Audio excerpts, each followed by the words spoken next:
용기 있는 방송 더불어민주당 서울시당 공식 팟캐스트 서당캐 29번째 방송을 시작하겠습니다. 예, 안녕하세요. 저는 서당캐 진행자 김영호입니다. 오늘 저와 함께 방송을 이끌어주실 진행자부터 소개해드리겠습니다. 똑소리 나는 의정활동으로 당원과 지지자들의 사랑을 한몸에 받고 계신 언어의 마술사 이재정 의원님 모셨습니다. 반갑습니다. 오랜만에 뵙습니다. 네. 근데 저 진행자로 섭외된 거였나요? 예, 이제 고정 진행자이시죠. 예? 네, 고정 진행. 언제부터? 아니 시즌 2가 있는데 예. 분명히 이제 고정으로 꽂히게 돼 있습니다. 네. 제 의사는 그런 거 우리 물어보지 않습니다. 예. 우리가 청취자 여러분들이 요구해서. 왜 이런 소리가 나죠? 네, 당황스럽습니다. 네. 그래도 너무 오랫동안 못 뵌 것 같아요. 네. 얼마 만에 나오시는 거죠? 약 한 40여일 되죠? 국감 시작하자마자였나요? 시작 전에 시작 아마 전에. 현장 방송할 때. 그렇죠. 그때 네. 함께 했었고요. 그 뒤로 뭐 국감이다 여러 가지 일들이 더 다사다난했다 보니까 더욱더 긴 시간이 지나간 것 같이 느껴지네요. 국감은 이제 끝났고 네. 최근에는 이제 예산? 네. 네. 또 오늘은 어디 갔다 오셨습니까? 오늘은 사실 저희 행정안전위에서 네. 포항 방문을 같이 하기로 했었는데요. 저는 겸임상임위로 여가위가 같이 있어서 예산 때문에 못 갔었는데, 네. 지금 포항 상황이 걱정은 되네요. 네. 내려가신 의원님들이 사진을 계속 올리고 올려주고 있죠. 계시고 우리 네. 김용호 의원님도 같은 네. 위원회에서 같이 공유하고 네, 네. 보고 계실 텐데 끔찍한 순간들이 많더라고요. 네. 저 자리에 사람이 있었으면 어땠을까 네. 싶은 그런 상황들이 너무 특히 우리가 이제 지진을 마음이 경험을 많이 씁니다. 못 해봤잖아요. 예. 그러니까 우리가 받는 그 지진의 공포감은 맞습니다. 굉장히 두려울 수밖에 없는 것이죠. 네. 대비하고 맞았어도 끔찍한 재난인데 네. 우리가 그 부분에 있어서 사회적 경각심이 많이 부족했던 상황에서 맞닥뜨린 그렇습니다. 재난이라 네. 더 많이들 놀라셨을 것 네. 같습니다. 근데 우리 이재정 의원님이 경실련에서 이번에 국정감사 우수위원으로 그 얘기 선정되셨어요. 너무 여러 번 하신다. 네. 아니, 제가 분명히 말씀드렸어요. 전 알았어. 우수 잘하더라고. 아주 훌륭한 단체고 네. 권위 있는 단체긴 하지만 비단 그 단체만이 아니라 여러 곳에서 네. 국감도 끝나기 전에 선정을 해서 연락들이 왔다고 제가 누차 말씀을 드렸건만 또 굳이. 그러니까 제가 정말 다른 의원님들이 뭐 의정상 받는 것은 좀 가끔마다 제가 의혹의 노출을 보냈는데 이재정 의원님은 제가 옆에서 계속 보잖아요. 정말 너무 잘하셔요. 그러시면 또 오는 말이 있어서 하는 말이 아니라 김영호 의원님이 우리 행정안전위의 에이스라고 저 어디 가든 얘기를 하거든요. 네. 예, 네. 정말 고맙습니다. 가볍게 날아서 벌처럼 쏜다가 전형적으로 김영호 의원님의 어떤 지리 방식이나 자화자찬 방송 서당캐. 그래도 우리 없는 얘기한 건 아니잖아요. 고맙습니다. 예, 그리고 오늘 1부에서 저희와 함께 주제 토크를 나눠주실 분 한 분 소개해드리겠습니다. 항상 날카로운 통찰력으로 국민들의 속을 뻥 뚫어주시는 국민통합위원회 김홍걸 위원장님 모셨습니다. 안녕하세요. 예, 반갑습니다. 김홍걸입니다. 지금 이재정 의원께서 네. 경실련 국감 우수 네. 의원상 받으셨다는 얘기를 들으니까 생각이 나는데 이제 그쪽은 권위 있는 기관에서 네. 받으신 거라 믿을 수가 있는데 네. 이 의원들 받는 상이 다 의미 있는 게 아니더라고요. 그럴 수 있어요. 어제 네. 보도를 보니까 이현주 의원이 네. 국민소통왕 상을 받았어요. 네. 예. 그래서 이게 상이 다 같은 상이 아니구나. 네. 예, 그런 생각이 들었습니다. 국민의당과 소통한다 이런 얘기 아니고요. 글쎄요. 저희가 좀 불통과 부족하긴 소통 했습니다. 글씨를 잘못 찍은 거 아닌가 하는 생각도 우리가 들고. 국민의당과도 소통 좀 해야 될 것 같아요. 예, 그 상을 받기 위해서. 아닙니다. 또 모르는 또 어떤 기준이 있겠죠. 네. 그 서당캐가 국정감사로 인해서 휴식기를 좀 가져서 오랜만에 오셨는데요. 다이어트를 지금 계속 하고 계신가 봐요. 살이 조금 더 빠지신 것 같아요. 하다 말았습니다. 하다 말았어요? 예, 어디 조금 더 여유신 것 같아요. 그동안 어떻게 지내셨습니까? 예, 그동안에 이제 우리 지금 현재 네. 주변국들과의 관계가 네. 좀 안 좋지 않습니까? 네네. 박근혜 정권에서 워낙 망쳐놨기 때문에. 오락가락하는 외교로 이 엉망이었죠. 파탄을 냈기 때문에 사실 국격이 정말 많이 떨어지고 네. 인수인계도 제대로 안 되고 네. 해서 이 안 좋은 상태에서 우리가 물려받은 셈이 됐는데 이제 정부에서도 당연히 노력을 해야 되지만 민간이나 정치권 차원에서도 그런 노력을 해야 되기 때문에 네. 이제 남북 관계는 물론이고 중국, 일본 이런 곳과도 또 풀어야 하는 네. 과제가 있어서 그래서 이제 좀 그런 쪽으로 네. 좀 다니면서 이 돌파구를 만들려는 노력을 좀 하고 있습니다. 네. 우리 김홍골 박사님은 김정은을 한번 만나신 적 있잖아요. 예, 네. 6년 전에 네. 그 김정일 위원장 조문 때 네. 가서 만났었죠, 잠깐. 네. 그때 저한테 한번 개인적으로 만나서 네. 그 김정은을 만났을 때 악수를 했는데 네. 손이 굉장히 부드럽더라. 애기 손 뭐 같더라. 그렇게 얘기하셨는데. 전체적으로 피부가 네. 정말 뽀예요? 백옥 같은 네. 예. 이제 좀 살은 좀 이 비만 네. 체형이지만 네. 예, 굉장히 그 빛나는 그런 네. 피부였어요. 그리고 목소리도 여성스럽고 좀 여성스럽진 않았지만 네. 좀 앳되게 느껴지는 맞아요. 목소리였는데 앳된 예, 나이 자체가 예, 어렸을 그랬죠. 때 6년 전이면 예, 예. 저 나이가 20대였을 거 아니에요. 20대 후반? 아, 뭐 20대 30? 후반. 뭐 그 정도? 그래서 이렇게 뭐 말씀 나눈 건 없어요. 길게 대화는 못했죠. 그 무슨 얘기 나눴어요? 그쪽이 상중이니까 네네. 그냥 뭐 조의를 표하고 그쪽에서 와줘서 고맙다. 네. 뭐 이런 얘기를 했고. 음. 근데 그 당시에 그 동행했던 네. 그 현대의 현정은 회장은 네. 당시에 이제 청와대 측에서 이 당시 이명박 대통령의 네. 메시지를 전해달라는 네. 요청을 받고 가서 그대로 네. 뭐 대통령께서 뭐 잘 지내기를 앞으로 잘 지낼 수 있길 바란다고 전하라고 하셨다. 네. 그 말을 했대요. 네. 근데 그 말을 듣자마자 김정은 위원장이 움찔하면서 네. 악수했던 손을 놓고 뒤로 물러났다고. 그러니까 얼마나 싫었으면. 네. 예. 그리고 요새 김홍물 박사님이 그 내년 지자체에 예.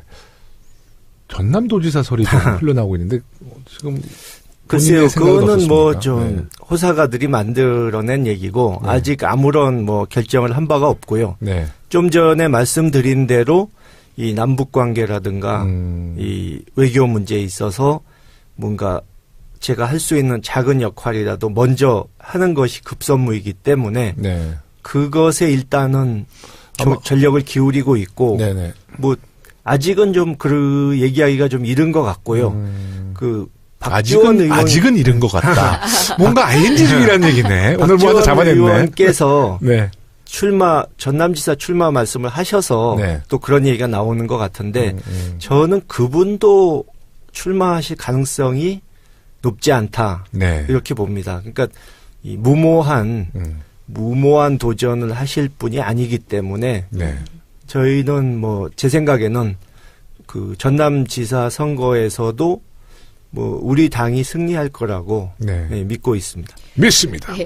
제가 뭐 정치에는 사실 이제 입문한 지도 오래되지 않았고 뭐 깊은 눈도 없기는 하지만 그럼에도 불구하고 짧은 시간 동안 이렇게 바라본 우리 위원장님은 네.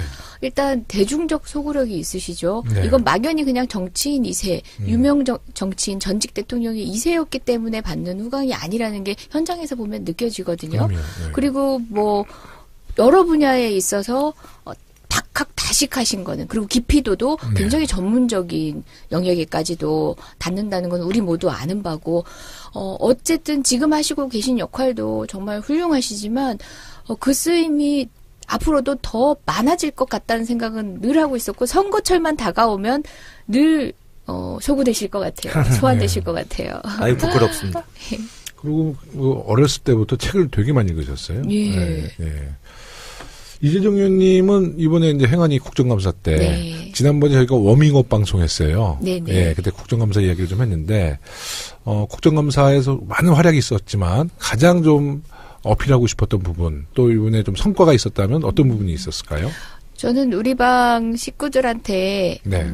뭐 다른 의원실에서 보면 자찬이기도 하겠지만 저보다 더 노력해준 식구들한테는 제가 칭찬을 또 해드리는 입장이잖아요. 자찬의 시간을 가졌는데 일단은 발로 뛰는 그러니까 기록원 가서 기록물을 보고 오는 과정에서 보좌관들도 참 고생을 했거든요. 새로운 사실을 많이 밝혀내셨어요. 예. 네. 뭐 우리가 있을 것으로 추측되는 것들이긴 했지만 어쨌든 발견하고 많이들 놀라셨죠. 그 문제에 있어서도 여러분들이 고생하셨다고 얘기를 했고 또 정책적인 부분에 있어서 신문에 탑을 찍지는 않지만 사실상 현장에서 변화하는 것을 바로 느끼게 되는 그런 정책 질의들 통해서 뿌듯했던 시간들이 좀 있었어요. 그것도 훌륭했고 또 국감이라는 게 우리 노회찬 의원님 이렇게 신문지 위에 누우신 것처럼 또 우리 진선미 의원님 몰래카메라처럼 약간의 퍼포먼스가 또 국민의 정치에 대한 관심을 또 환기시키기도 하잖아요. 그렇습니다. 물론 네. 그 자체로 의미가 있기도 했었고 메시지도 있었고요. 그것처럼 우리도 이제 김부겸 장관님의 주민등록번호를 맞추는 맞아. 퍼포먼스를 했는데 퍼포먼스 대중적 퍼포먼스 그다음에 시쳇말로 노가다. 그다음에 정책. 모든 것이 삼박자가 맞아줬다. 다 여러분들 공이다. 이런 자찬의 시간을 가지긴 했습니다. 근데 그 퍼포먼스는 사실 보여주는 것을 떠나서 정말 네. 내용이 알찼어요. 네. 김부겸 장관이 굉장히 놀래더라고. 예. 그 주민번호를 맞히는 거였거든요. 예. 정말 놀랐어요. 그거 누구 아이디어였어요? 저희 방에서 네. 기본적으로 정보인권이라든지 그다음에 주민등록번호 제도에 대해서 굉장히 선진적인 고민들을 많이 하고 있었어요. 근데 그런 화두가 아직도 대중들의 인식에까지는 못 다가간 게 현실이었어요. 근데 이번에 그 퍼포먼스를 통해서 개인정보를 포함하고 있는 주민등록번호 그리고 바꾸기도 쉽지 않은 주민등록번호 제도가 어떤 방식으로 악용될 수 있는지를 환기를 시켰고 여러 방송 매체에서도 처음에는 아마 신기해서 그 퍼포먼스를 언급을 했겠죠. 그러면서 주민등록번호, 현재 주민등록번호 제도의 문제점에 대해서 다루는 뉴스로 네. 많이 방송을 하더라고요. 네.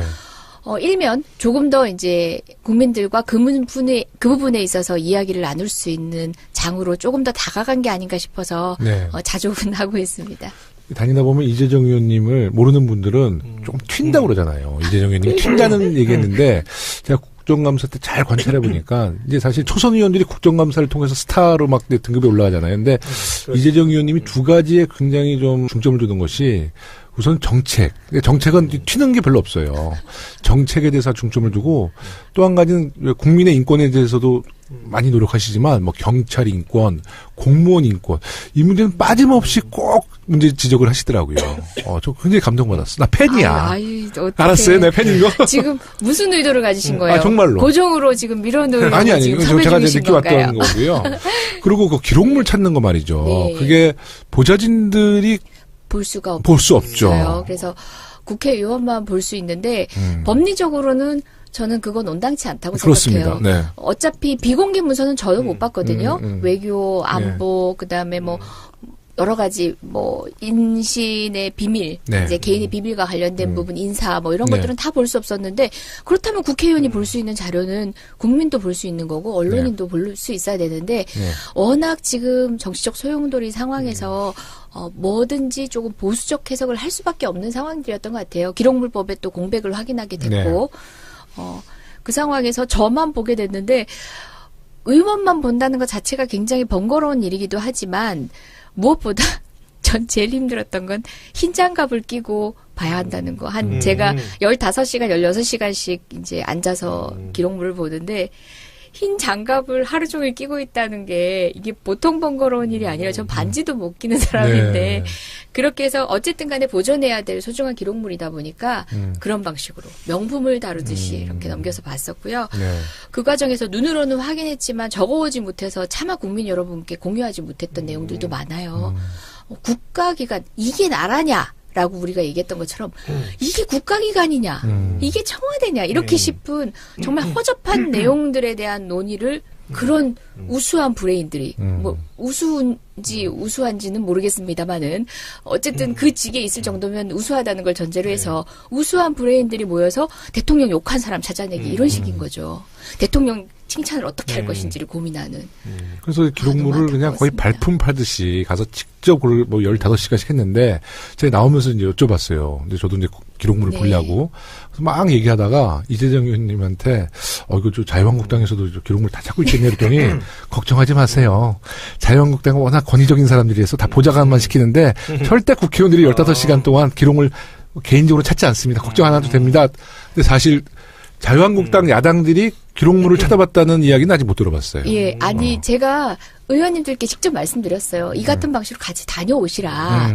다녀오시라 했는데 아직 한 분도 안 다녀오셨어요. 반대 경우에서 우리 당 같은 경우라면은 뭐 국감 중에도 날아가셨을 의원님들 많았을 그렇죠. 거예요. 네. 필요성을 느끼면. 근데 자유한국당은 보좌진은 못 보고 본인만 봐야 된다라고 했을 때 갈 수 있는 사람이 몇 명이나 될까 했는데 한 분도 안 가셨더라고요. 거기가 뭐 장갑 끼고 그러면 또 몸이 무겁잖아 그분들이. 안 갈 거예요.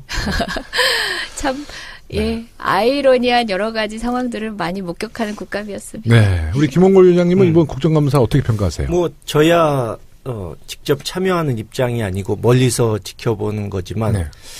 제가 뭐 이 정치에 대해서 네. 정치를 하진 않았어도 관심 있게 지켜본 지는 오랜 세월이 그렇죠. 되지 아주 않았습니까? 근데 오래되셨죠.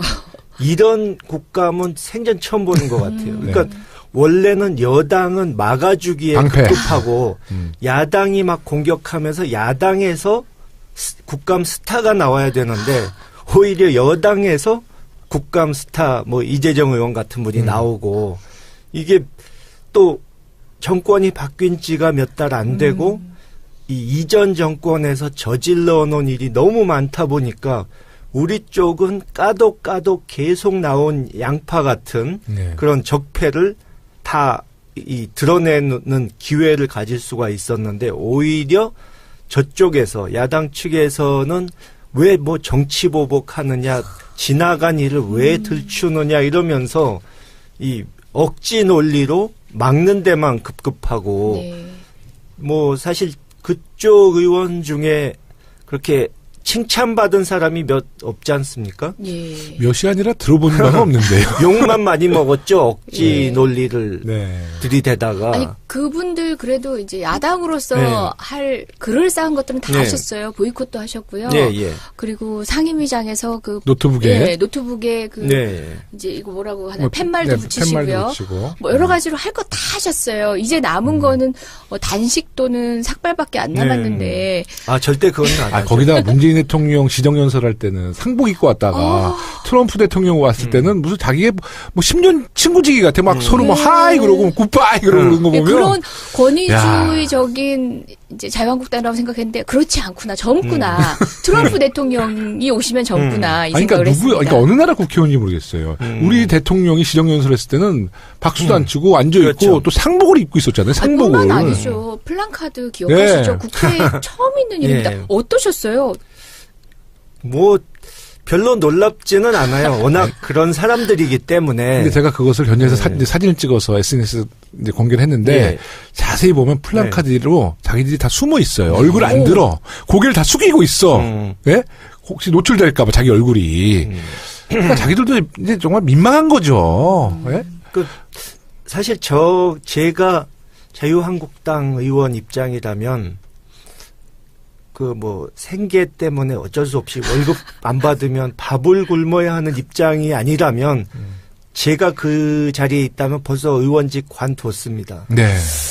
뭘 해도 되는 게 없잖아요. 네. 생계형이신 걸로. 하여튼 그분들 나름대로 너무 자유한국당의 걱정이 홍준표 있는 대표는 지방선거까지 네. 쭉 가야 됩니다. 네. 그러니까 그분들이 버티는 이유는 뭐 이번에 그 김장겸 사장, 네. 고대영 사장도 보시면 알지만 이 우리 쪽 사람들과 그쪽 사람들의 근본적인 차이가 저쪽은 일단 염치나 양심이 있으면 출세를 못 해요. 그렇기 때문에 그런 사람들만 올라갔으니까 네. 뭐 정말 어이없는 상황, 네. 망신스럽고 그 많은 사람에게 비난받는 상황이 벌어져도 전혀 개의치 않고 꿋꿋하게 버티는 게 아닌가. 네. 아니 국감에서 이제 저도 김영호 의원님도 유독 작년보다 올해가 더 힘들었다고 했는데 저는 그 원인을 이제 여당 역할과 야당 역할을 함께 해야 되는 네. 상황들이 참으로 힘들었고 또 그간의 적폐청산의 이제 국감들보다 훨씬 더 많은 양들이 일거에 쏟아져 나오면서 그러니까 다방면에서 막 여러 가지 일들을 해야 되니까 정말 힘들었던 시간이었던 것 같아요. 야당 의원들도 똑같이 좀 스텝이 꼬인 부분이 있죠. 아니, 근데 저희도 사실 그 국감을 시작하기 전에 걱정한 게 이제 우리가 정부를 좀 여당으로서 좀 지켜줘야 되잖아요. 근데 정부가 잘했어. 그러니까 우리가 지킬 게 없고 우리는 계속 방패보단 창을 들었던 것 같아요. 네. 그래서 오히려 저는 이번 국감은 처음에 걱정했어요. 근데 하고 나서는 그래도 성과도 있었고 우리 네. 또 이 행안위는 완전 조직 플레이를 잘해서 네, 참 맞습니다. 좋았던 것 같습니다. 네. 네.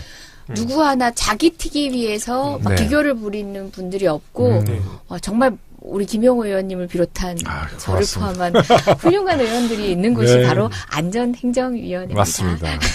이제 조금 이제 무거운 주제로 가겠습니다. 어제 포항에서 역대 두 번째 규모의 강진이 발생해 많은 피해가 발생했습니다.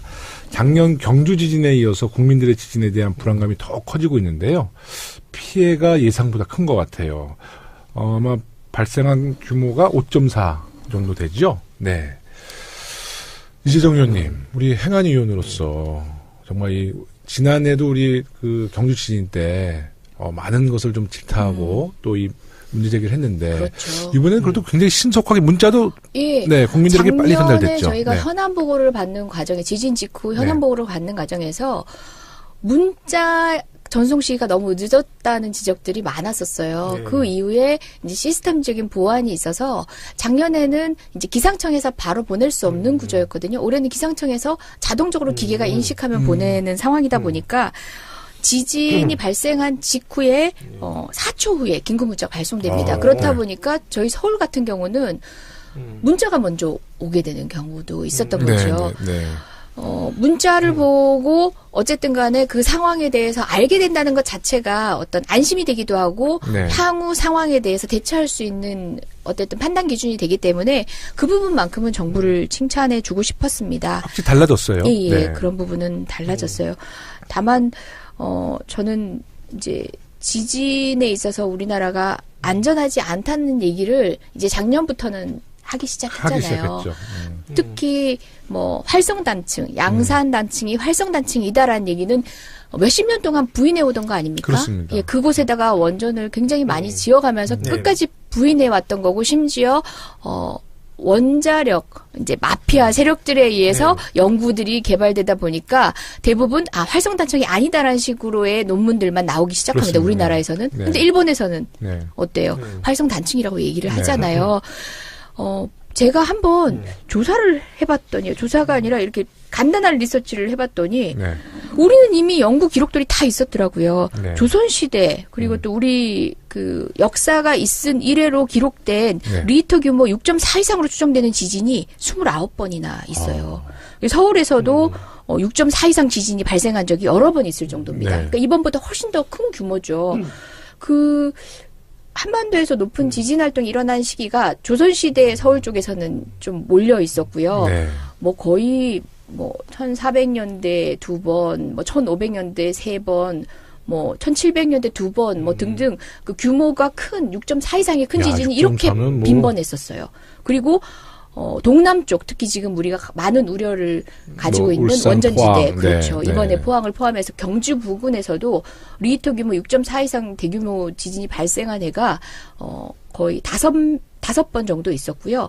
뭐 역사서에 실제 100여 명 넘게 죽었다, 집이 무너졌다, 뭐 이런 기록이 있습니다. 울산만 하더라도 6.7 추정되는 지진이 발생되기도 했습니다. 물론 이런 현대의 과학기술로 측정하는 치로서 정확히 측정한 건 아니지만 묘사된 것으로 추측되는 그러니까 큰 지진은 리히터입니다. 있었다는 것은 확인이 그렇죠. 된 거죠. 네. 추측되는 리히터를 보면은 그 정도 규모의 지진들이 이 정도로 다발적으로 있었다는 얘기는 사실상 우리는 눈 감고 있었지만 이미 알고 있었어야 마땅한 거였죠. 네. 그러니까 사실 제가 어릴 때부터 이렇게 쭉 살다 보면 지진에 대한 어떤 공포를 느껴본 적이 거의 없잖아요. 그렇죠. 예, 제가 타이완에 있을 때는 한번 큰 지진을 정말 네. 경험이 있었는데, 그러니까 우리가 교육 같은 것도 안 받으니까 그 지진이 타이완에서 굉장히 강도 높은 지진이 왔거든요. 뭐 매뉴얼에 대해서 전혀 배운 적이 없잖아요. 그래서 제가 굉장히 놀랐던 적이 있는데 지금 내진 설계가 정말 걱정이니까 원래 우리가 제 기억으로는 1988년부터 내진 설계가 의무화돼 있었을 거예요. 네. 하지만 지금 우리 이번에 포항 지진 정도가 만약 수도권에 만약에 발생했다 그러면 정말 걱정이죠. 근데 내진이라는 것은 내진 설계를 이미 준공되고 완공된 어떤 빌딩이나 뭐 고가도로나 그 내진 설계를 다시 좀 보완하려고 그러면 또 엄청난 예산이 사실 들잖아요. 네. 이번 포항 지진이 이제 규모가 엄청난데도 불구하고 그래 다행스럽다고 해야 될까요? 이제 사망자가 없고 네. 일단 부상자 역시도 이제 한 이 규모에 62명? 비해서 네. 규모에 비해서는 중상은 별로 없죠. 네. 적은 편이죠. 근데 지금 현장에서 보내온 사진을 보니까 그 고등학교 화장실 사진이 있는데요. 위에서 벽돌이 떨어집니다. 그래가지고 좌변기가 깨져요. 네. 거기에 여학생이 있었다고 상상을 해봐요. 네. 사실상 그때가 이제 예비 소집 때문이었죠. 그러니까 네. 예비 소집 때문에 학교가 통상적인 방식으로 활용되고 있지 않았기 네. 때문에 어떻게 보면은 학생들의 피해가 적었을 수도 있는 거죠. 그 모 대학교도 그 건축물 무너지는 거 그 동영상 떴잖아요. 네. 많은 분들이 그게 영화의 한 장면인 줄 오해되는데 그 현실로 그런 지진의 피해가 이제 우리 곁으로 오니까 굉장히 불안해합니다. 그래서 그런지 이제 어저께 지진 발생 이후에 정부에서 수능 시험을 연기했어요. 네. 아주 신속한 결정이었고요. 그 일주일 후로 연기를 했습니다. 이에 대해서 어떻게 생각하세요? 많은 이제 수험생과 이제 가족들은 네. 걱정을 하고 있죠. 네. 뭐 아무래도 그 지역의 학생들이 피해 지역의 학생들이 이제 좀 안정을 되찾을 시간을 얻어야 되고 좀 수습이 돼야 하니까 연기한 것은 너무 뭐 당연한 결정이죠. 굉장히 신속히 결정을 했어요. 또 네. 하루 전이니까 신속하게 할 수밖에 없죠. 네. 근데 만약에 오늘도 지금 여진이 계속되고 있거든요. 예, 근데 만에 예. 하나 수험생들이 오늘 그냥 수험을 받다 그러면 네. 시험을 받다 그러면 여진 속에서도 얼마나 네. 공포스럽겠어요. 아니 시험 치를 수 있겠어요? 시험만 하더라도 공포스러운데 네. 그런 긴장감을 네. 유지하면서 심지어 안전하지 않은 그러니까 전체 13개인가 12개의 수험 장소 중에 10개 정도가 위험한 상태라고 합니다. 네. 사실상 그곳에서 어떻게 시험을 보겠어요. 그렇죠. 전국의 다른 곳에 계신 수험생들은 사실 끝까지 에너지를 이렇게 응집했다가 이제 풀 준비를 하고 있다가 갑자기 미뤄지니까 네. 허탈감도 들고 좀 체력 안배가 쉽지 않다라고 이제 불만을 토로하는 분들도 일부 있긴 하지만 네. 전체적인 형평성을 생각했을 때는 적절한 조치가 아닌가 생각됩니다. 네, 이건 뭐 천재지변이니까 예. 어쩔 수가 없죠. 근데 이제 가족들의 걱정은 이제 이런 문제겠어요. 수능 시험을 대비해서 이제 그 수험생들이 컨디션을 잘 유지해야 되잖아요. 그래서 이제 16일 날 이제 컨디션을 잘 유지했는데 이제 이게 또 연기 일주일 되면 네. 컨디션이 조금 바뀔 수가 뭐 있잖아요. 또 뭐 그 시험 전날 네. 마지막 공부하고 참고서 불태워버리는 사람들이 있잖아요. 네. 그런 이제 분들의 네. 이제 그 수험생과 가족들이 또 이 연기한 것에 대해서 약간의 불만의 목소리가 있을 네. 수는 있어요. 네. 하지만 제일 중요한 거는 우리 아이들의 안전. 네, 네, 그렇습니다. 그래서 조금 불편하고 마음이 언짢더라도 정말 국민들의 안전과 네. 수험생의 안전을 위해서 우리 정부가 신속하게 날짜를 좀 연기한 거에 대해서는 널리 좀 이해 좀 해주셨으면 좋겠습니다. 그렇죠. 그 뭐 예를 들어서 큰 군중이 모이는 큰 행사나 이런 게 있는데 거기에 지진이 났다 이러면은 네. 굉장한 혼란이 올 수도 있는 상황이었죠. 네, 그렇습니다. 그래도 뭐 지진이라는 게 자연재해고 예측할 수 없는 상황에서 맞닥뜨려야 된 재난이다 보니까 이제 정부로서도 최선의 조치를 다하지만 어쩔 수 없는 피해들이 지금 발생했습니다. 그렇습니다. 그래서 이후 복구를 위해서는 아끼지 않는 지원을 할 생각이고요. 뿐만 아니라 이제 문자를 통해서도 여러분들께서 확인하셨겠지만 정부 내부 시스템도 굉장히 발빠르게 움직이고 있었습니다. 1분 잘했어요. 단위로 유관부처, 이제 청와대 총리실 막 보고 전달되고 뭐 대책본부가 예전과는 다르게 그러니까 허울뿐인 대책본부가 아니라 사실상 모든 피해 집계나 이제 관련 대응에 대해서 조치를 일괄해서 컨트롤 타워가 돼서 하고 있거든요. 네. 지금도 남은 여진이 염려되시겠지만 국가가 충분히 이제 사전 정보를 통해서 여러분과 함께 대응해 나갈 수 있도록 지금 발빠른 대처를 하고 있으니까 네. 국가를 신뢰하시고 네. 함께 위기를 극복했으면 좋겠습니다. 그 포항 지진 소식을 문재인 대통령께서는 그 귀국하는 네. 그 비행기 기내에서 소식을 접하고 예. 바로 청와대에 가서 바로 이제 관계자들 다 소집해서 아마 대책을 잘 마련한 것 같습니다. 아무쪼록 이번 지진으로 피해를 입으신 포항 시민들의 피해 복구가 최대한 빨리 이루어지기를 바라고요. 정부와 우리 더불어민주당도 할 수 있는 모든 노력 기울여서 피해 복구에 힘을 쏟도록 하겠습니다. 예, 다음 이야기를 좀 나눠보겠습니다. 이제 문재인 대통령이 뭐 트럼프 미 대통령의 방한부터 또 동남아 순방 외교를 잘 마무리하고 돌아오셨어요. 예, 우리 이제 외교 쪽을 잘 아시는 전문가이시니까. 아유, 뭐 전문가까지야. 우리 문재인 대통령의 이번에 그 외교 어떻게 평가하십니까?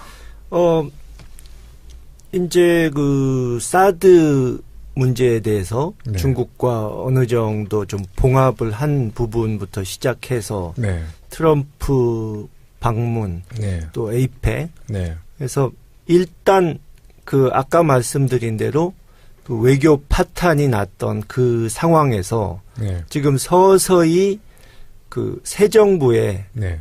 이 색깔을 보여주는 단계라고 네. 볼 수 있고, 아직은 뭐 만족할 만한 수준이 되려면 좀 더 가야 하지만 네. 무난하게 잘 이끌어 가고 있다. 네. 그런 생각이 들고요. 특히 이 뭐 한미일 군사 동맹은 하지 않겠다든가 또 인도 태평양 전략이라고 미국서 들고 나온 거 있지 않습니까? 근데 그 부분에 있어서 그것도 경제가 아닌 군사 동맹의 성격이라면 참여하기 곤란하다. 네. 이렇게 분명히 입장을 밝히신 것은 이 동북아의 안정을 위해서 아주 잘한 것이라고 생각합니다. 네. 예, 우리 그 어쨌든 리커창 중국 총리하고도 회담을 통해서 우리 기업과 교류 협력 강화 방안에 대해서 이제 논의를 했는데 중국 최대 인터넷 쇼핑 축제인 광군제가 있대요. 네. 거기서 그간 고전하는 한국 제품들이 판매가 크게 증가를 했대요. 바로 즉각적인 엄청 됐어요. 네, 네. 바로 즉각적인 효과를 보고 있으니까 얼마나 다행인가 싶습니다. 근데 정말 그 13억의 인구가 이제 공산당의 이제 특징이지만 이제 시진핑 국가주석이 사드 문제를 이제 우리 문재인 대통령과 이제 한국 중국이 협의문을 발표했잖아요. 야, 12시간 정도 지나니까 13억 인구한테 그게 쫙 퍼져나가는 거예요. 그래서 제가 사실 중국의 몇몇 지인들, 지방에 있는 지인들한테 다 전화했더니 잘 됐다. 너무 잘 됐다. 그리고 이제 걱정하지 마라. 그러니까 자기들도 굉장히 한국에 대해서 좋은 감정이 있었는데 이제 중국 지도부가 이제 외교적으로 자꾸 이제 이렇게 좀 문제를 삼으니까 그냥 일반적인 중국 그 국민들도 표현을 못했던 것 같아요. 근데 너무 기뻐하더라고요. 축하한다까지 얘기를 하더라고요. 네. 근데 지금 보수 언론과 이제 그 야당에서는 그 사드 관계된 우리 한중 협의문에 대해서 뭐 삼불 조건, 뭐 MD에 편입하지 않겠다, 그리고 사드 추가 반입하지 않겠다, 한미일 동맹 우리가 강화시키지 않겠다. 이 조건에 대해서 또 이렇게 문제를 삼아요. 네. 근데 뭐 사드는 추가 지금 배치할 이유도 없는 거고요. 아니, 박근혜도 안 한다고 그랬어요. 그거는. MD는 이명박 정권, 박근혜 정권에서도 안 한다고 그랬어요. 꾸준히 우리 정부의 입장이었고, 그걸 하기 위해서는 우리의 그 국방 전략과 뭐 시스템 다 바꿔야 되니까 그건 상당히 비용이라든가 여러 가지로 안 되는 일이고, 또 이 한미일 군사동맹 얘기도 뭐 미국이나 일본이 삼국 군사동맹을 맺자고 이 노골적으로 요청한 적도 없고, 일본은 자위대지 해외에서 활동할 수 있는 군대도 아니지 않습니까? 그렇죠. 그러니까 지금 군사동맹을 얘기하는 것 자체가 의미가 없는데 그것이 왜 무슨 주권 포기가 되는지. 또 그리고 중국하고 무슨 합의를 하면은 그게 주권 포기고, 뭐 예를 들어서 일본과의 위안부 합의, 그런 것은 온 국민이 반대하는 것인데도 그것에 대해서는 보수 언론이 시비한 적이 없지 않습니까? 그러니까 그 주장 자체가 좀 근거가 빈약한 거죠. 빈약한 거죠. 그리고 사실 한일 문제도 이명박 박근혜 때 최악이었어요. 네. 그리고 정말 구걸에서 우리 위안부 할머니 그런 지원을 받았잖아요. 저희가 10억엔 10억엔 지원받고. 그러니까 한일 관계도 이명박 박근혜 때가 제일 사실 최악이었죠. 근데 문재인 대통령은 어떤 감정적인 얘기는 안 했지만 한미일 얘기할 때 한국과 미국의 동맹은 네. 맞다라고 확인해주고 하지만 일본과는 동맹관계 네. 아니다라고 또 그렇죠. 천명하시고 그러니까 이런 것이 외교죠. 네. 네. 맞습니다. 보수 언론의 비난이라고 하지만 사실상 이렇게 외교를 망쳐놓은 지금 야당에서 하고 있는 말이기도 네. 하잖아요. 우리 김홍걸 위원장님이 얘기한 것처럼 참으로 엄청다는 생각이 드는 게 네. 사드 문제만 하더라도 제가 보고 왔던 문서 생각이 갑자기 나서 예. 하나만 언급을 드리면 그런 얘기가 나와요. 이제 사드 도입 초기에 이제 국민 이제 외교적으로 어쨌든 여러 가지 활동들을 통해서 최대한 완충을 고민을 해야 되는 시점에 자신들이 그냥 편하게 딱 단언을 합니다. 중국은 경제보복을 하지 않을 것이다라고 단언을 하면서 중국의 경제보복 가능성이 없다라는 민간 연구소의 보고서를 만들어내라라고 청와대가 지시를 합니다. 그러니까 청와대는 모든 걸 만들려고 하면 다 만들어져요. 그러니까 여론도 만들어지고 국민의 여론인 뭐 집회 시위도 조장을 하잖아요. 그것처럼 중국이 보복하지 않는다에 대해서 민간 보고서를 만들어내라. 이렇게 그러니까 얘기합니다. 얼마나 아니했나요? 사드 문제를 조금 말씀드리자면 이제 2년 전 2015년 9월에 당시 대통령 박근혜 씨가 천안문에 올라가서 그 시진핑 주석의 체면을 살려주지 않았습니까? 건성전. 네. 네. 그때 한중 관계가 아주 좋아졌는데 불과 몇 달 사이에 태도를 바꿔가지고 최악으로 만들어버렸지 않습니까? 네. 그러니까 중국 사람들은 이해를 못하는 거예요. 어떻게 국제 관계를 그렇게 순식간에 뒤집을 수가 있는 예측 가능성이 것인지 없는 거죠. 정말 예. 나라 망신을 시킨 거죠. 국격을 네, 떨어뜨린 것이고, 근데 물론 이 청와대에 문제가 있으니까 그랬던 것이긴 하지만 우리 쪽 외교관들이 그 당시에 이제 이 중국 측을 접촉했을 때도 뭐 설득이나 어떤 그 사람들이 이해할 수 있는 노력은 전혀 하지 않고 그 사람들 보기에 정말 너무도 말이 안 되는 소리만 해대고 지금 말씀하신 대로 국내적으로는 아무 문제 없을 것이란 식으로 네.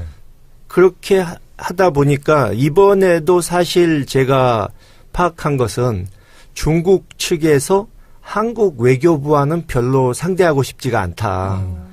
그 정권은 바뀌었지만 그렇죠. 외교관들은 그대로 맞습니다. 그 사람들 아닙니까? 네. 그래서 이제 청와대에서 좀 어쩔 수 없이 네. 노력을 기울여서 그것을 푸는 수밖에 없었다고 제가 들었습니다. 네. 그러니까 외교에는 뭐 영원한 적도, 영원한 네. 친구도 친구도 없고, 이제 우리나라 대한민국 정부가 국익을 중점으로 이제 외교를 펼쳐나가야 하는데, 이번에 중국의 이제 사드 경제 제재, 아마 우리 정부 많은 교훈을 또 얻은 것 같아요. 정말 영원한 적도 친구도 없다는 것이 이제 이번 한중 관계에서 우리가 봤는데요. 이번에 이제 문재인 대통령이 동남아 순방 외교를 통해서 신남방 정책을 선언하셨거든요. 어떻게 보세요? 사실 우리나라 경제가 너무 중국에 의존하는 율이 높잖아요. 그래서 이런 교훈에 또 새로운 그 정책도 발표하신 것 같아요. 뭐 중국의 중요성을 과소평가할 수는 없고 네네. 또 중국을 우리가 경제적으로 많이 활용해야 되는 것은 맞는데 그렇죠. 네. 중국 일변도가 돼서도 안 되니까 특히 또 이 동남아 쪽이 경제가 지금 발전 속도가 네. 빠르고 네. 이 앞으로 우리에게 이 상품 판매 시장으로 보면 중국보다 나을 수도 있는 네. 그런 나라들도 있기 때문에 네. 뭐 미얀마라든가 인도네시아라든가 인도. 예. 그래서 이제는 좀 그동안 등한시해 왔던 동남아 쪽 외교를 강화한다는 그런 의지를 천명한 것은 아주 잘 된 거라고 생각합니다. 그러니까 박근혜 정부 때와는 판이하게 다른 거죠. 그러니까 박근혜 대통령이 굉장히 순방 많이 나갔었어요. 보면. 근데 주로 이제 아프리카랑 또 이제 아랍 쪽을 중동을 많이 다녔는데 아프리카를 보면 주로 새마을 그렇죠. 운동을 홍보하기 위해서 나갔고 중동 쪽은 뭐 두바이 같은 데 가서 왕자들 만나서 뭐 검단 스마트 시티 스마트 시티 하겠다고 네. 스마트 시티 업체들로부터 사기당해가지고. 네. 예. 네, 이번에 우리 또 국정감사 때 얘기 나왔잖아요. 김영우 의원님께서 잘 아니요, 지적하신. 저뿐만 아니라 많은 분들이 지적했지만, 정말 사기당하고 국제적인 망신당했거든요. 근데 너무 그때는 네. 외교적인 성과를 부풀렸어요. 맞아요. 이명박. 예. 자원외교. 아우, 예? 그렇죠. 얼마나 정말 우리 무엇하겠습니까? 방송에서도 이명박이 자원외교를 통해서 국익을 많이 도움을 줬다지만 하여튼 결과는 뭐냐는 거죠. 예. 아니, 그러니까 2년 전에 자원외교 나왔을 때 그런 변명을 하지 않았습니까? 이게 자원 투자란 게 하루아침에 성과가 나느냐, 좀 기다려봐라, 성급하게 그러지 마라 했는데 2년 지났는데 더 나빠졌잖아요. 손실만 늘어나고. 그렇죠. 투자금 회수도 안 하고. 예. 그러니까 제일 수상한 부분은 광물자원공사라든가 석유공사 이런 데서 이제 근거를 다 마련하고 투자를 한 거 아닙니까? 이런 네. 컨설팅 회사한테 네. 투자하기에 적합하다. 네. 이런 보고서를 받고 투자를 했는데 네. 전혀 아닌 게 드러났으면 투자하라고 보고서 줬던 회사에게 따지고 네. 경우에 따라서는 소송도 하고 이래야 되는데 전혀 그러질 않는다는 것은 청와대의 지시로 투자를 했고 그 투자 보고서란 거는 컨설팅 회사와 짜고 이 원하는 내용을 적어달라. 이렇게 이면 합의가 있었던 것이 아닌가. 네. 그러니까 추측이 투자 충분히 보고서란 가능하죠. 것은 예. 그냥 면피용, 나중에 법적 책임 피하기 위한 용도. 네. 그게 아니었나. 네. 네. 그렇죠. 그런 외교는 아니 했었더라면 더 좋았을 외교. 그럼요. 또 박근혜 대통령은 어설피 외교하고 돈 쓰고 오셔가지고 부풀려서 홍보하는 데 지중하시고 국내 정치에 활용 많이 하셨죠. 또 외교 나가시면서 어려운 국내 정치, 이제 억압 정치를 하시고, 그러니까 본인의 손에 피 안 묻히기 위한 전자결제 방식을 통해가지고 하신 일들이 여러 가지 있지 않습니까? 외국만 나가면 우리 걱정이 됐잖아요. 걱정됐죠. 예. 그 결과가 우리 문재인 정부가 지금 대통령이 취임한 지 6개월 됐는데, 그 안에 얼마나 많은 일들이 있어요. 북한이 우리 문재인 대통령 취임하자마자 도발을 했지만 그것은 문재인 정부의 예?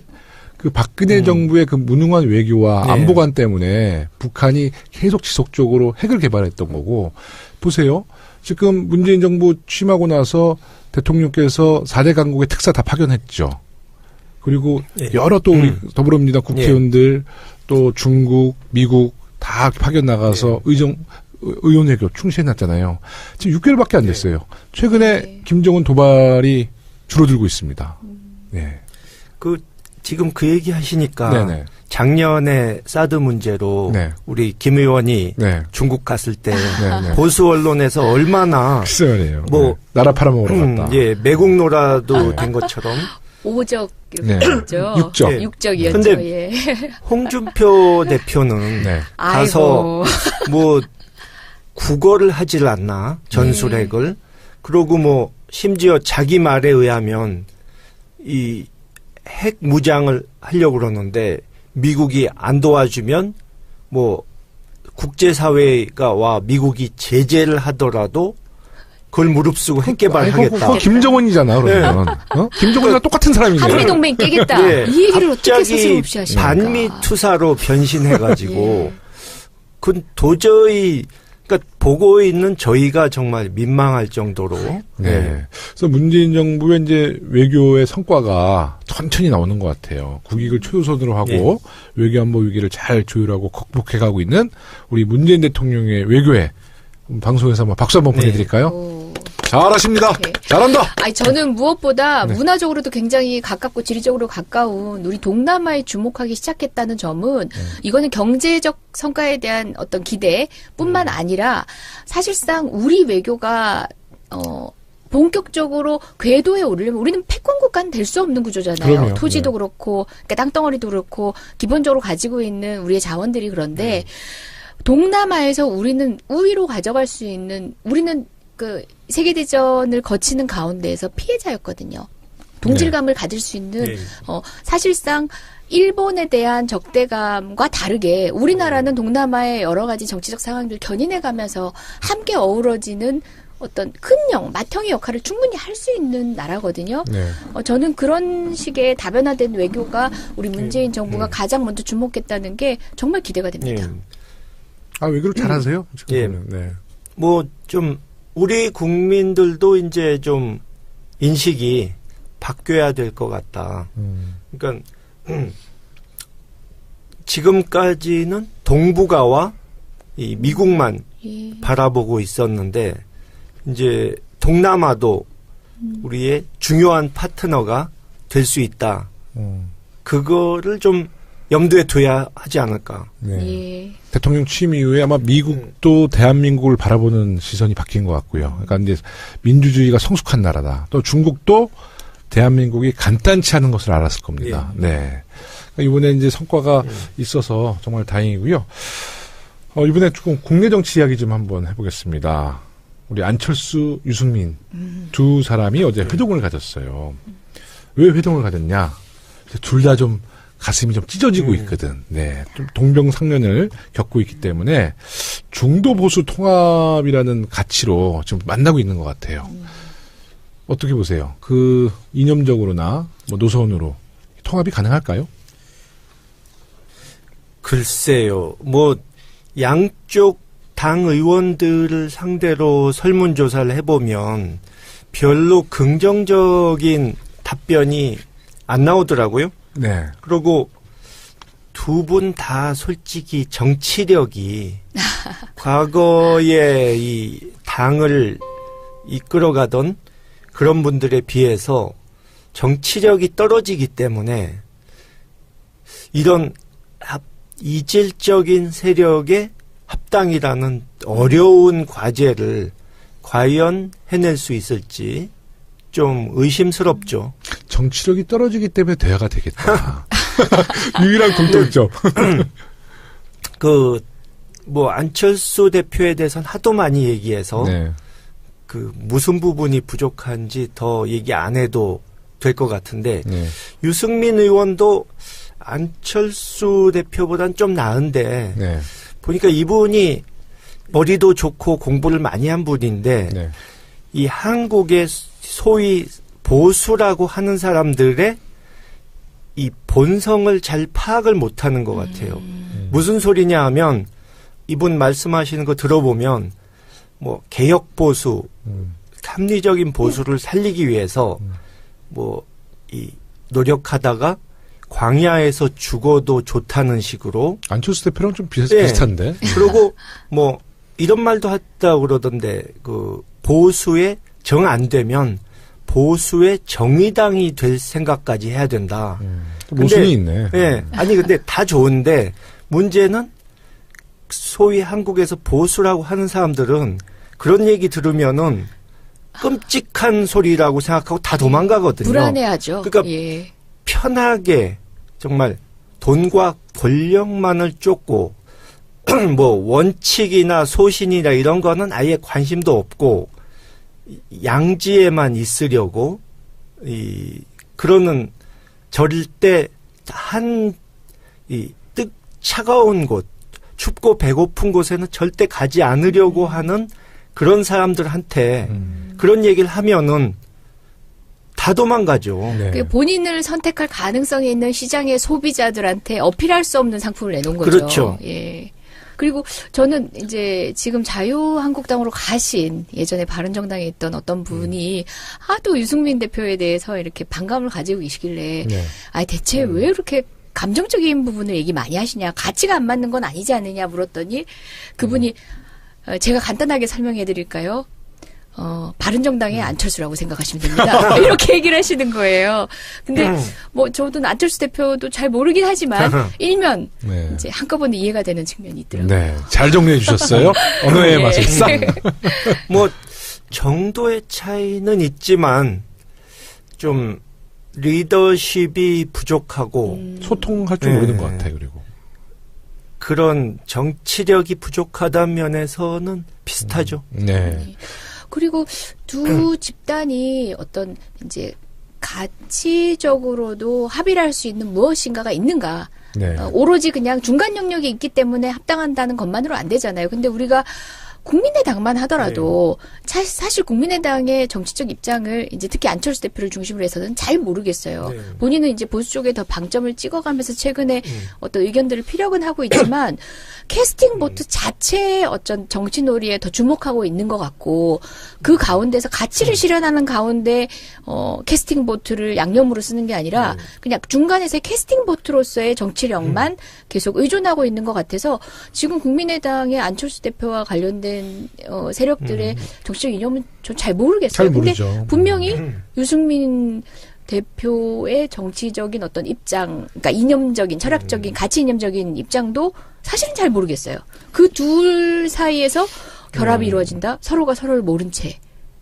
그 제가 안철수 대표가 성공하기 힘든 이유를 작년부터 얘기하면서 썼던 이 비유가 이제 극중주의라고 하는데 그것이 보수 진보 이 주장에 가운데로만 가겠다고 하다 보니까 이도 저도 아닌 어정쩡한, 그러니까 한마디로 한쪽에서 사형제도 찬성, 한쪽에서 사형제도 반대 하면은 안철수 대표는 그럼 반만 죽입시다.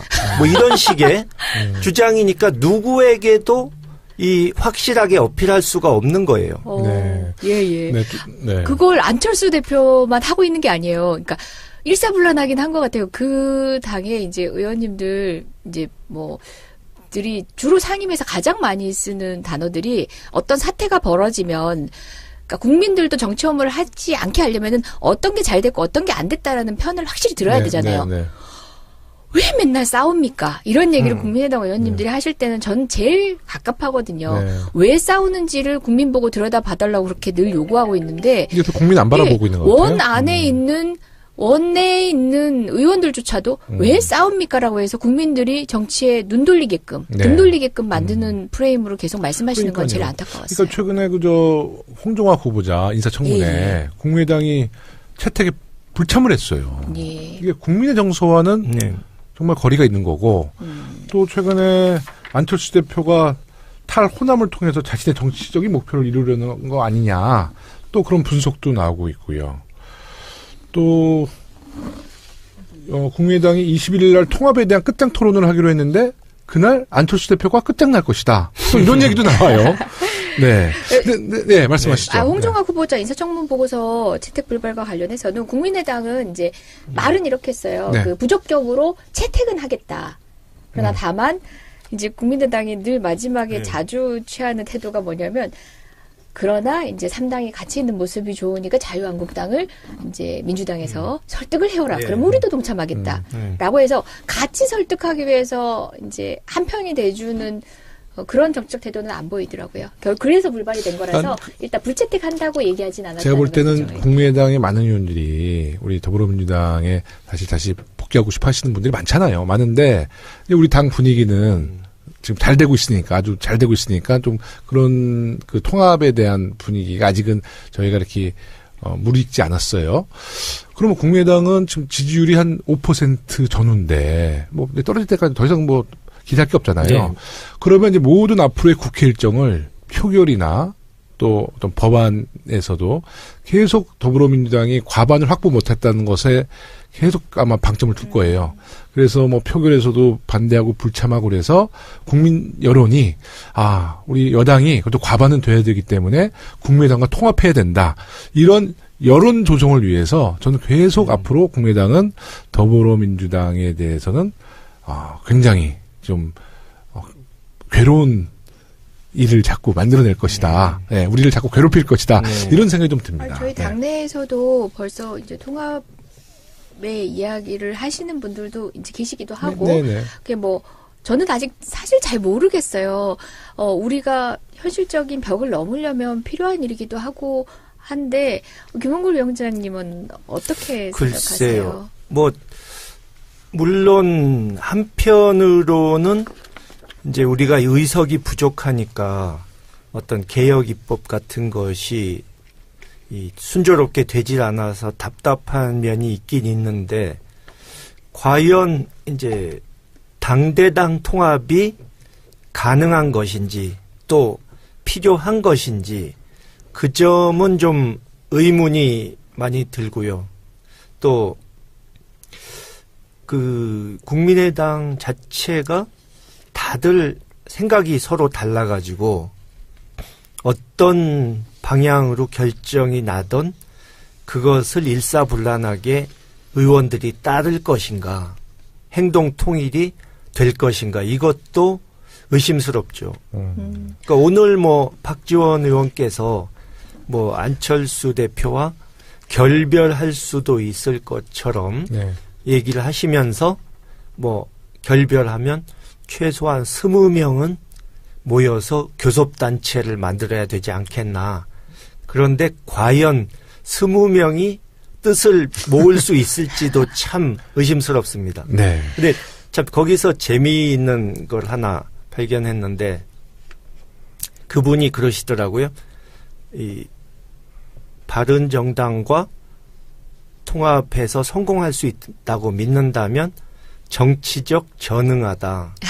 근데 솔직히 안철수 대표를 내세워서 대통령을 만들 수 있다고 생각했던 분들도 정치적 IQ가 별로 높지는 않은 게 아닌가. 근데 제가 아까 네. SNS에 글을 올리다가 네. 오타가 나서 네. 정치인을 전응치인으로 찍었어요. 근데 신조어가 되신 거 예, 아닌가요? 신조어를 만들 수 있지 않을까. 이제 리트윗 엄청 됐겠다. 정치는 하는데 네. 저는 정치적 IQ가 좀 모자란 사람들을 네. 저 여기서 네. 의혹의 시선. 네. 진짜 오타였습니까? 아, 아니면 예. 의도하신 겁니까? 잠재적인 네. 이 마음이 예, 표현된 거 아닌가. 탁월한데요. 네. 이제 마지막 주제. 예. 지난 주말에 MB 때문에 국민들이 정말 좀 분노하셨어요. 적폐 청산에 대해서 이것은 정치보복이다. 강하게 반발했어요. 근데 또 귀국할 때는 그냥 말 한마디도 못하고 들어오더라고요. 네. 댓글을 다 읽나봐, MB가.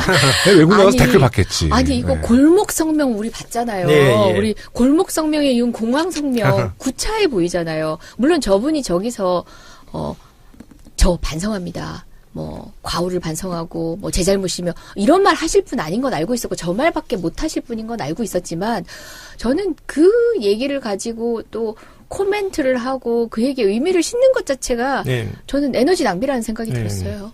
저는 뭐 분노는 안 했습니다. 왜냐하면 이명박 정권 5년 동안에 너무 많이 해서 이제는 뭐 분노할 것도 없고 그냥 어차피 이 죄값을 곧 치르게 될 것이니까 저는 그날만 기다리는 거죠. 근데 네. 별로 그쪽에 이 뭐랄까 반론이라고 해야 되나요?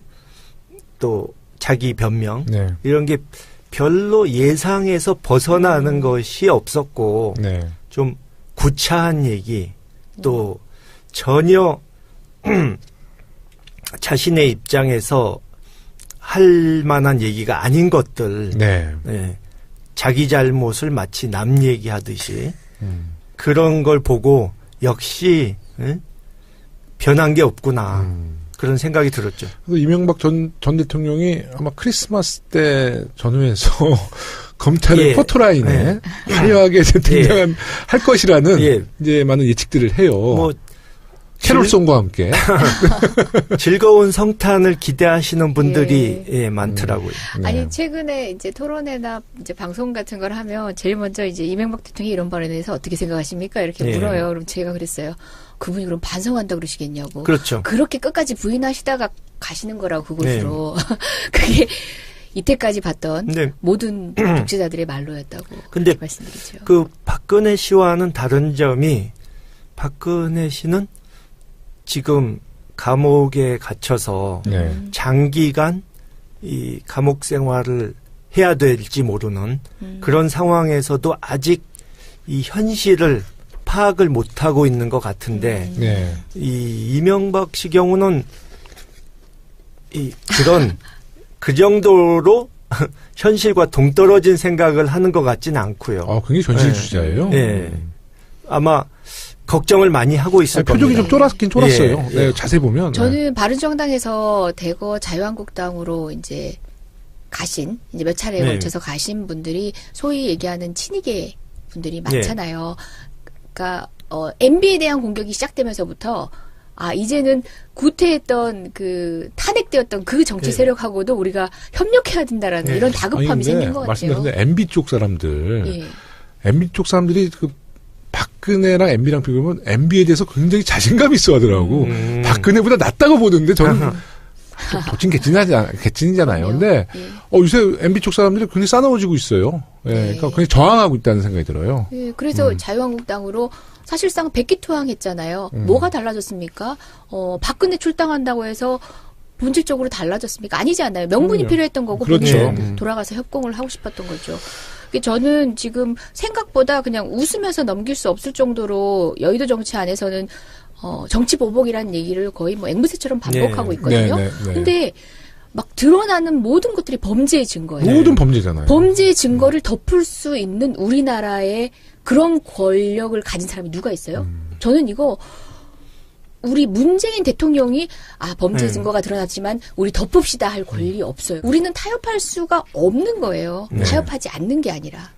지금 뭐 누구도 이 상황을 그렇게 대충 덮어서 종료시킬 힘이 없죠. 네. 그러니까 그래서도 안 되고요. 네.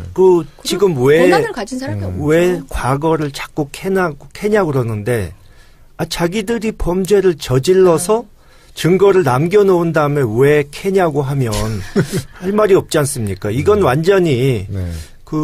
도둑이 네. 이 수사하러 다니는 경찰한테 네.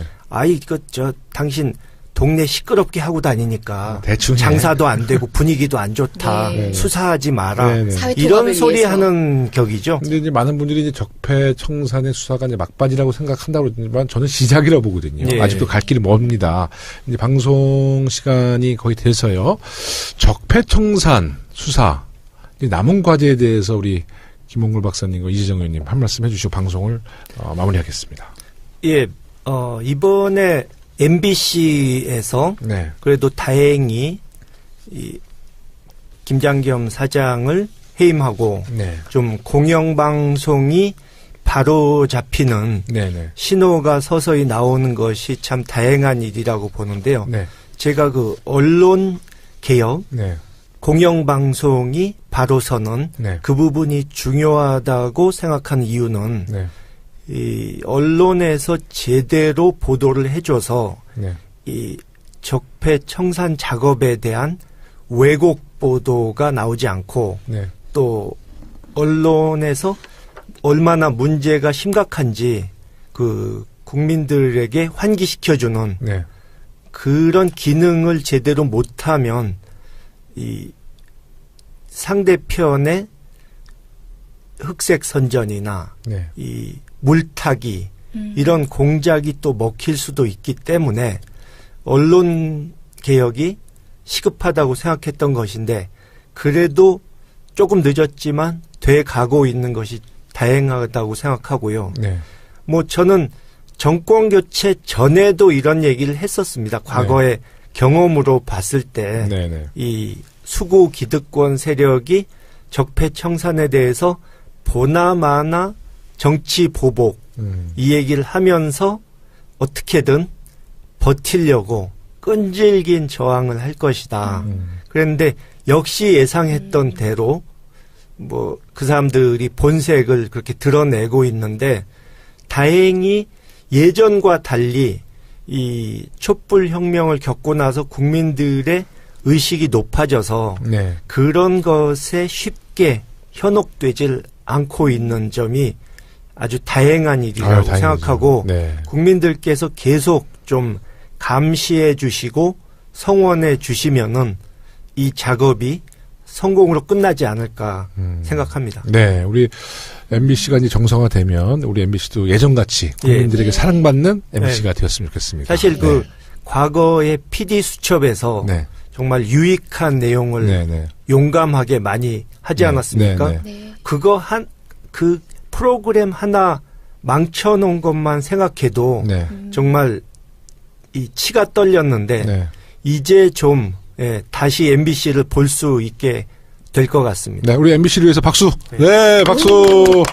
네, 이재정 의원님. 예, 네. 뭐 제가 하는 고민, 제가 하고 싶었던 얘기를 우리 네. 김홍걸 위원장님이 진짜 간명하게 정리를 네. 해주셨는데요. 네. 거기에 조금만 더 붙이자면 적폐청산 언제까지 할 거냐? 왜 자꾸 과거를 회귀하느냐? 국민들이 피로감 느낀다. 네. 이 모든 프레임이 어떻게 보면 강요된 프레임인 맞습니다. 것 같아요. 네. 물론 신속하고 단호하고 철저하게 재빨리 해야 되는 네. 일이긴 하지만 우리 또 능력이 있습니다. 적폐청산과 별개로 미래에 대한 설계도 함께 하고 있습니다. 과거로 회귀하거나 과거에만 매몰된 것들이 아니라 그 자리에 새로운 것들을 끊임없이 우리가 건설하고 있는 현장에서 적폐청산도 고민하고 있는 거잖아요. 그래서 전 적폐청산 위원회 위원이기도 한 저로서는 하루하루 나오는 이 증거들이 또 드러내면서 괜히 이제는 나도 모르게 자기 검열을 하나 봐요. 미안한 마음이 드는?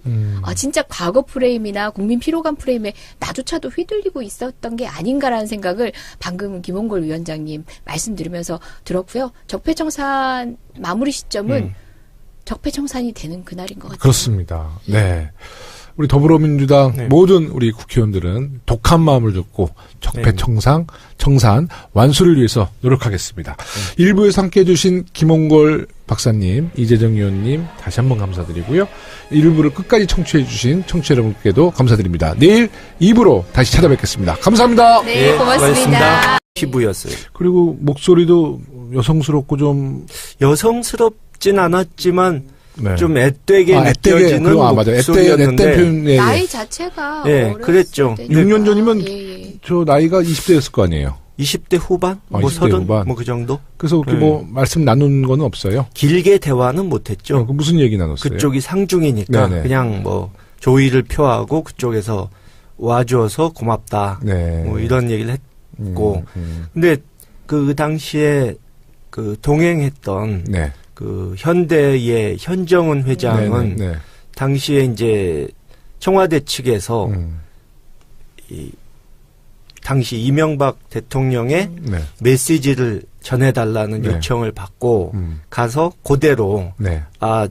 뭐 대통령께서 뭐 잘 지내기를 앞으로 잘 지낼 수 있길 바란다고 전하라고 하셨다. 네. 그 말을 했대요. 네. 근데 그 말을 듣자마자 김정은 위원장이 움찔하면서 네. 악수했던 손을 놓고 뒤로 물러났다고. 그러니까 얼마나 싫었으면. 네. 예. 그리고 요새 김홍걸 박사님이 그 내년 지자체에 전남도지사설이 좀 흘러나오고 있는데 지금 글쎄요, 그거는 뭐 어떻습니까? 좀 호사가들이 만들어낸 얘기고 아직 아무런 뭐 결정을 한 바가 없고요. 네. 좀 전에 말씀드린 대로 이 남북 관계라든가 이 외교 문제에 있어서 뭔가 제가 할 수 있는 작은 역할이라도 먼저 하는 것이 급선무이기 때문에 네. 그것에 일단은 전력을 기울이고 있고 네네. 뭐 아직은 좀 그 얘기하기가 좀 이른 것 같고요. 그 박지원 의원 아직은 이른 것 같다. 뭔가 ING 중이라는 얘기네. 오늘 뭐 하나 잡아냈네. 의원께서 네. 전남지사 출마 말씀을 하셔서 네. 또 그런 얘기가 나오는 것 같은데 저는 그분도 출마하실 가능성이 높지 않다. 네. 이렇게 봅니다. 그러니까 이 무모한 도전을 하실 분이 아니기 때문에 네. 저희는 뭐 제 생각에는 그 전남지사 선거에서도 뭐 우리 당이 승리할 거라고 네. 믿고 있습니다. 믿습니다. 네. 제가 정치에는 사실 이제 입문한 지도 오래되지 않았고 뭐 깊은 눈도 없기는 하지만 그럼에도 불구하고 짧은 시간 동안 이렇게 바라본 우리 위원장님은 네. 일단 대중적 소구력이 있으시죠. 네. 이건 막연히 그냥 정치인 2세, 유명 정치인 전직 대통령이 2세였기 때문에 받는 후광이 아니라는 게 현장에서 보면 느껴지거든요. 그럼요. 네. 그리고 뭐 여러 분야에 있어서 다식하신 거는 그리고 깊이도도 굉장히 전문적인 영역에까지도 닿는다는 건 우리 모두 아는 바고 어쨌든 지금 하시고 계신 역할도 정말 훌륭하시지만 그 쓰임이 앞으로도 더 많아질 것 같다는 생각은 늘 하고 있었고 선거철만 다가오면 늘 소구되실 것 같아요. 소환되실 것 같아요. 아유 부끄럽습니다. 그리고 어렸을 때부터 책을 되게 많이 읽으셨어요. 예. 네, 네. 이재정 의원님은 이번에 이제 행안위 국정감사 때 네. 지난번에 저희가 워밍업 방송했어요. 네네. 예, 그때 국정감사 이야기를 좀 했는데 국정감사에서 많은 활약이 있었지만 가장 좀 어필하고 싶었던 부분 또 이번에 좀 성과가 있었다면 어떤 부분이 있었을까요? 저는 우리 방 식구들한테 네. 다른 의원실에서 보면 자찬이기도 하겠지만 저보다 더 노력해준 식구들한테는 제가 칭찬을 또 해드리는 입장이잖아요. 자찬의 시간을 가졌는데 일단은 발로 뛰는 그러니까 기록원 가서 기록물을 보고 오는 과정에서 보좌관들도 참 고생을 했거든요. 새로운 사실을 많이 밝혀내셨어요. 예. 네. 우리가 있을 것으로 추측되는 것들이긴 했지만 어쨌든 발견하고 많이들 놀라셨죠. 네. 그 문제에 있어서도 여러분들이 고생하셨다고 얘기를 했고 또 정책적인 부분에 있어서 신문에 탑을 찍지는 않지만 사실상 현장에서 변화하는 것을 바로 느끼게 되는 그런 정책 질의들 통해서 뿌듯했던 시간들이 좀 있었어요. 그것도 훌륭했고 또 국감이라는 게 우리 노회찬 의원님 이렇게 신문지 위에 누우신 것처럼 또 우리 진선미 의원님 몰래카메라처럼 약간의 퍼포먼스가 또 국민의 정치에 대한 관심을 또 환기시키기도 하잖아요. 그렇습니다. 물론 네. 그 자체로 의미가 있기도 했었고 메시지도 있었고요. 그것처럼 우리도 이제 김부겸 장관님의 주민등록번호를 맞추는 맞아. 퍼포먼스를 했는데 퍼포먼스 대중적 퍼포먼스 그다음에 시쳇말로 노가다. 그다음에 정책 모든 것이 삼박자가 맞아줬다. 다 여러분들 공이다. 이런 자찬의 시간을 가지긴 했습니다. 근데 그 퍼포먼스는 사실 보여주는 것을 떠나서 정말 네. 내용이 알찼어요. 네. 김부겸 장관이 굉장히 놀래더라고. 예. 그 주민번호를 맞히는 거였거든요. 예. 정말 놀랐어요. 그거 누구 아이디어였어요? 저희 방에서 네. 기본적으로 정보인권이라든지 그다음에 주민등록번호 제도에 대해서 굉장히 선진적인 고민들을 많이 하고 있었어요. 근데 그런 화두가 아직도 대중들의 인식에까지는 못 다가간 게 현실이었어요. 근데 이번에 그 퍼포먼스를 통해서 개인정보를 포함하고 있는 주민등록번호 그리고 바꾸기도 쉽지 않은 주민등록번호 제도가 어떤 방식으로 악용될 수 있는지를 환기를 시켰고 여러 방송 매체에서도 처음에는 아마 신기해서 그 퍼포먼스를 언급을 했겠죠. 그러면서 현재 주민등록번호 제도의 문제점에 대해서 다루는 뉴스로 네. 많이 방송을 하더라고요. 네. 일면 조금 더 이제 국민들과 그 부분에 있어서 이야기를 나눌 수 있는 장으로 조금 더 다가간 게 아닌가 싶어서 네. 자족은 하고 있습니다. 다니다 보면 이재정이 놀랐던 적이 있는데 지금 내진 설계가 정말 걱정이니까 원래 우리가 제 기억으로는 1988년부터 내진 설계가 의무화돼 있었을 거예요. 네. 하지만 지금 우리 이번에 포항 지진 정도가 만약 수도권에 만약에 발생했다면 정말 걱정이죠. 근데 내진이라는 것은 내진 설계를 이미 준공되고 완공된 어떤 빌딩이나 고가도로나 그 내진 설계를 다시 좀 보완하려고 그러면 또 엄청난 예산이 사실 들잖아요. 네. 이번 포항 지진이 이제 규모가 엄청난데도 불구하고 그래 다행스럽다고 해야 될까요? 이제 사망자가 없고 네. 일단 부상자 역시도 이제 한 이 62 규모에 명? 비해서 네. 규모에 비해서는 중상은 별로 없죠. 네. 적은 편이죠. 근데 지금 현장에서 보내온 사진을 보니까 그 고등학교 화장실 사진이 있는데요. 위에서 벽돌이 떨어집니다. 그래가지고 좌변기가 깨져요. 네. 거기에 여학생이 있었다고 상상을 해봐요. 네. 사실상 그때가 이제 예비 소집 때문이었죠. 그러니까 네. 예비 소집 때문에 학교가 통상적인 방식으로 활용되고 있지 않았기 네. 때문에 어떻게 보면은 학생들의 피해가 적었을 수도 있는 거죠. 그 모 대학교도 그 건축물 이렇게 무너지는 거 그 동영상 떴잖아요. 네. 많은 분들이 그게 영화의 한 장면인 줄 오해되는데 그 현실로 그런 지진의 피해가 이제 우리 곁을 오니까 굉장히 불안해합니다. 그래서 그런지 이제 어저께 지진 발생 이후에 정부에서 수능 시험을 연기했어요. 네. 아주 신속한 결정이었고요. 그 일주일 후로 연기를 했습니다. 이에 대해서 어떻게 생각하세요? 많은 이제 수험생과 이제 가족들은 네. 걱정을 하고 있죠. 네. 아무래도 그 지역의 학생들이 피해 지역의 학생들이 이제 좀 안정을 되찾을 시간을 얻어야 되고 좀 수습이 돼야 하니까 연기한 것은 너무 당연한 결정이죠. 굉장히 신속히 결정을 했어요. 또 네. 하루 전이니까 신속하게 할 수밖에 없죠. 네. 근데 만약에 오늘도 지금 여진이 계속되고 있거든요. 예, 근데 만에 예. 하나 수험생들이 오늘 그냥 수험을 봤다 그러면 시험을 봤다 그러면 여진 속에서도 얼마나 공포스럽겠어요. 아니, 시험 칠 수 있겠어요? 시험만 하더라도 공포스러운데 그런 긴장감을 유지하면서 심지어 안전하지 않은 그러니까 전체 13개인가 12개의 수험 장소 중에 10개 정도가 위험한 상태라고 합니다. 사실상 그곳에서 어떻게 시험을 보겠어요. 그렇죠. 전국의 다른 곳에 계신 수험생들은 사실 끝까지 에너지를 이렇게 응집했다가 이제 풀 준비를 하고 있다가 갑자기 미뤄지니까 허탈감도 들고 좀 체력 안배가 쉽지 않다라고 이제 불만을 토로하는 분들도 일부 있긴 하지만 전체적인 형평성을 생각했을 때는 적절한 조치가 아닌가 생각합니다. 이건 뭐 천재지변이니까 어쩔 수가 없죠. 근데 가족들의 걱정은 이제 이런 문제겠어요.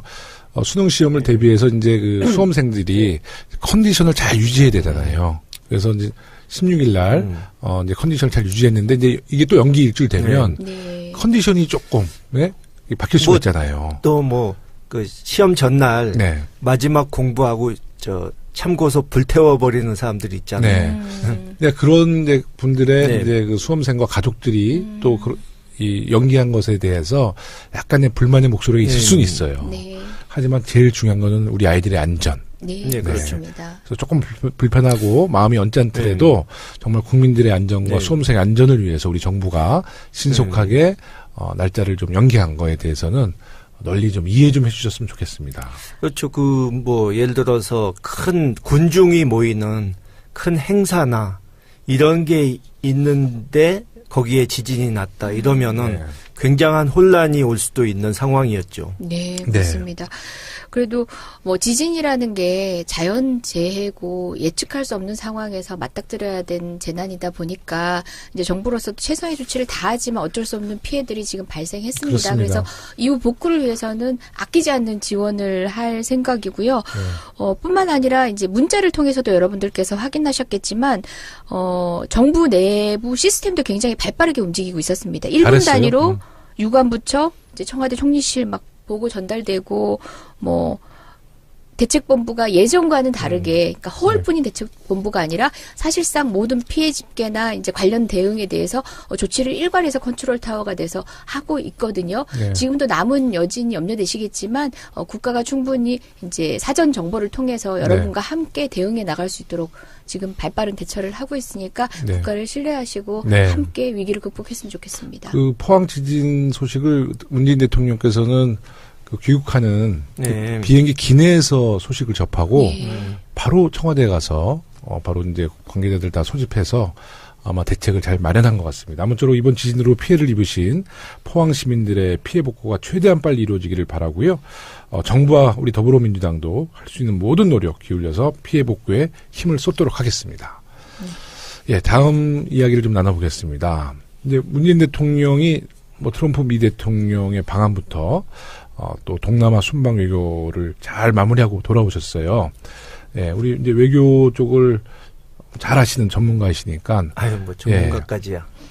우리 문재인 대통령의 이번에 그 외교 어떻게 평가하십니까?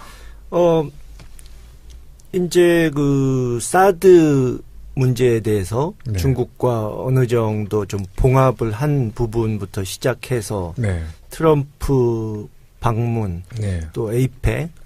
그래서 일단 그 아까 말씀드린 대로 그 외교 자유한국당 의원 입장이라면 그 뭐 생계 때문에 어쩔 수 없이 월급 안 받으면 밥을 굶어야 하는 입장이 아니라면 제가 그 자리에 있다면 벌써 의원직 관뒀습니다.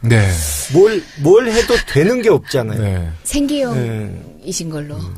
그분들 나름대로 자유한국당의 홍준표 대표는 지방선거까지 쭉 가야 됩니다. 그러니까 그분들이 버티는 이유는 뭐 이번에 그 김장겸 사장, 고대영 사장도 보시면 알지만 이 우리 쪽 사람들과 그쪽 사람들의 근본적인 차이가 저쪽은 일단 염치나 양심이 있으면 출세를 못해요. 그렇기 때문에 그런 사람들만 올라갔으니까 뭐 정말 어이없는 상황, 망신스럽고 그 많은 사람에게 비난받는 상황이 벌어져도 전혀 개의치 않고 꼿꼿하게 버티는 게 아닌가. 아니 국감에서 이제 저도 김영호 의원님도 유독 작년보다 올해가 더 힘들었다고 했는데 저는 그 원인을 이제 여당 역할과 야당 역할을 함께 해야 되는 상황들이 참으로 힘들었고 또 그간의 적폐청산의 이제 국감들보다 훨씬 더 많은 양들이 일거에 쏟아져 나오면서 그러니까 다방면에서 막 여러 가지 일들을 해야 되니까 정말 힘들었던 시간이었던 것 같아요. 야당 의원들도 똑같이 좀 스텝이 꼬인 부분이 있죠. 아니, 근데 저희도 사실 그 국감 시작하기 전에 걱정한 게 이제 우리가 정부를 좀 여당으로서 좀 지켜줘야 되잖아요. 근데 정부가 잘했어. 그러니까 우리가 지킬 게 없고 우리는 계속 방패보단 창을 들었던 것 같아요.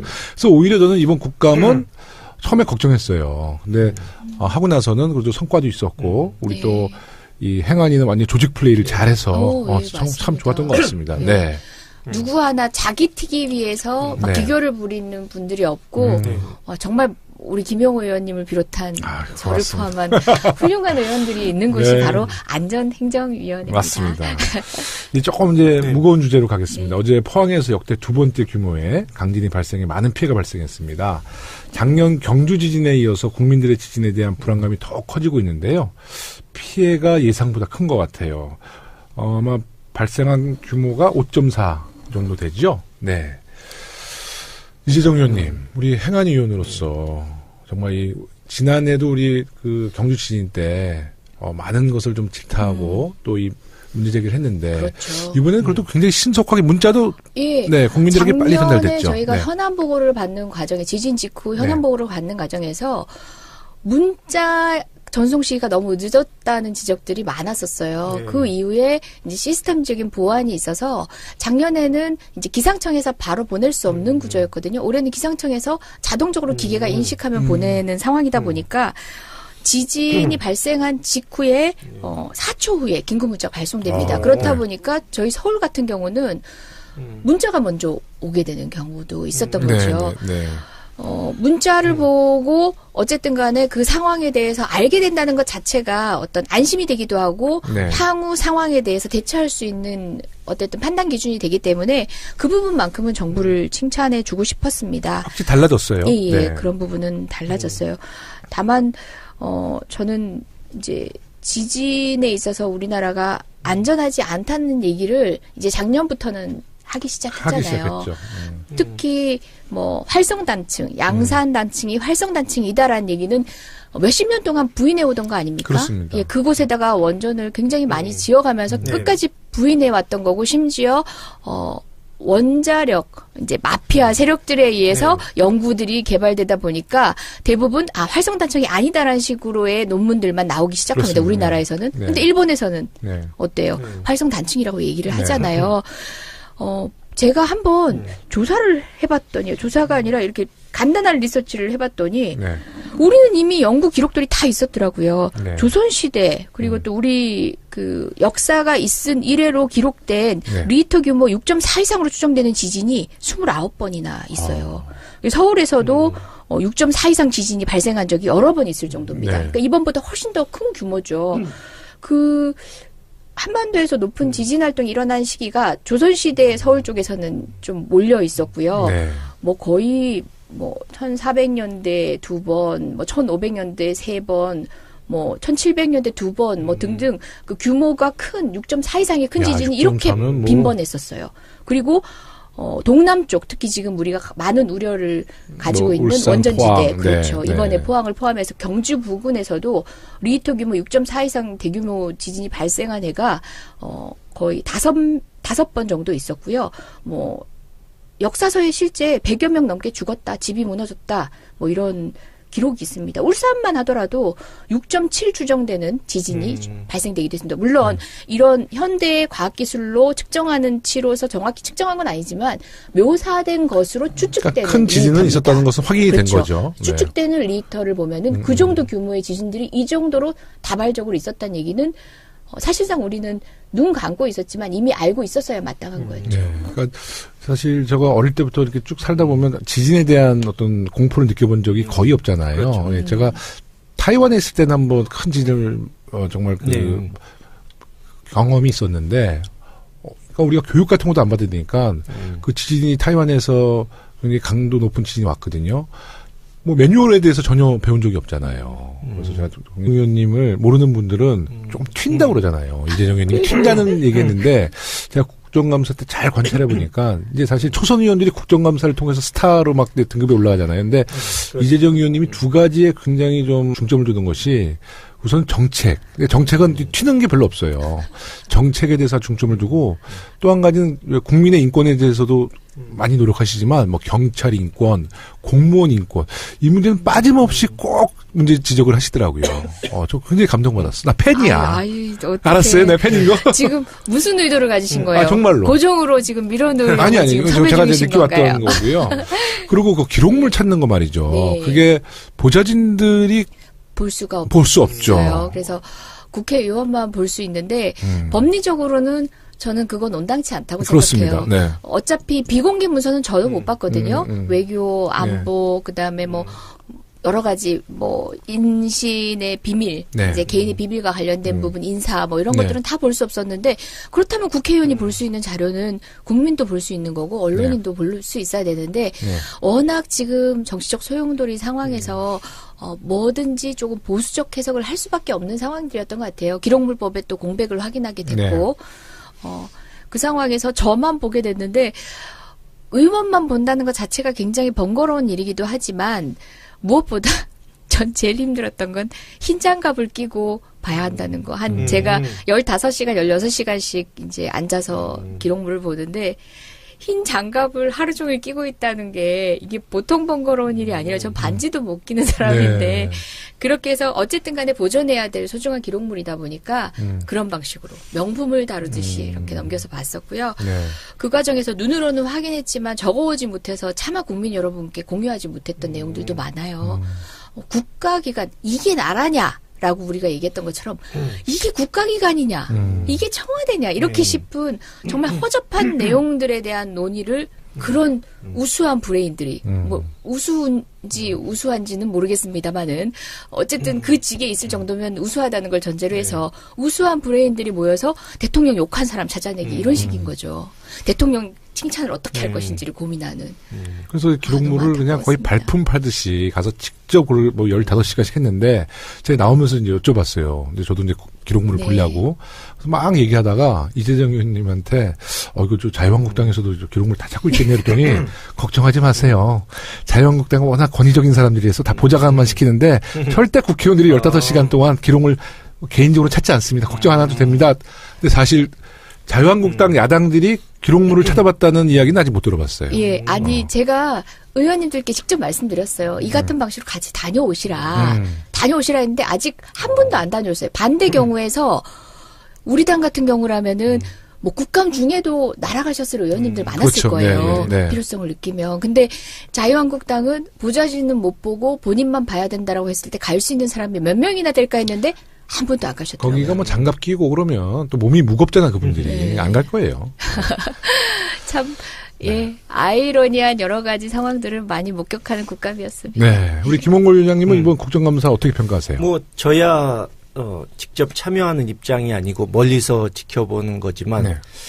제가 뭐 이 정치에 대해서 네. 정치를 하진 않았어도 관심 있게 지켜본 지는 오랜 세월이 그렇죠. 되지 아주 않았습니까? 오래되셨죠. 근데 이런 국감은 생전 처음 보는 것 같아요. 네. 그러니까 원래는 여당은 막아주기에 방패. 급급하고 야당이 막 공격하면서 야당에서 국감 스타가 나와야 되는데 오히려 여당에서 국감 스타 뭐 이재정 의원 같은 분이 나오고 이게 또 정권이 바뀐 지가 몇 달 안 되고 이 이전 정권에서 저질러 놓은 일이 너무 많다 보니까 우리 쪽은 까도 계속 나온 양파 같은 네. 그런 적폐를 다 드러내는 기회를 가질 수가 있었는데 오히려 저쪽에서 야당 측에서는 왜 뭐 정치 보복하느냐 지나간 일을 왜 들추느냐 이러면서 이 억지 논리로 막는 데만 급급하고 네.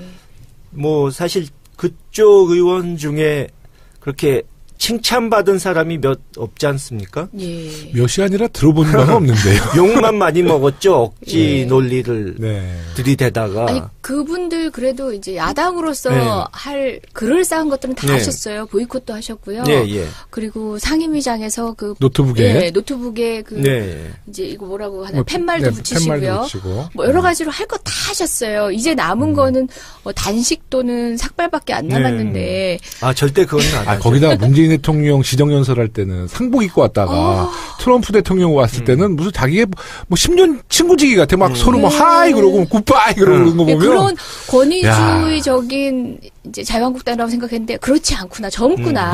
트럼프 대통령이 오시면 젊구나. 이 아니, 생각을 그러니까 했습니다. 그러니까 어느 나라 국회의원인지 모르겠어요. 우리 대통령이 시정연설 했을 때는 박수도 안 치고 앉아 있고 그렇죠. 또 상복을 입고 있었잖아요. 상복을. 뿐만 아니죠. 플랜카드 기억하시죠? 네. 국회에 처음 있는 일입니다. 예. 어떠셨어요?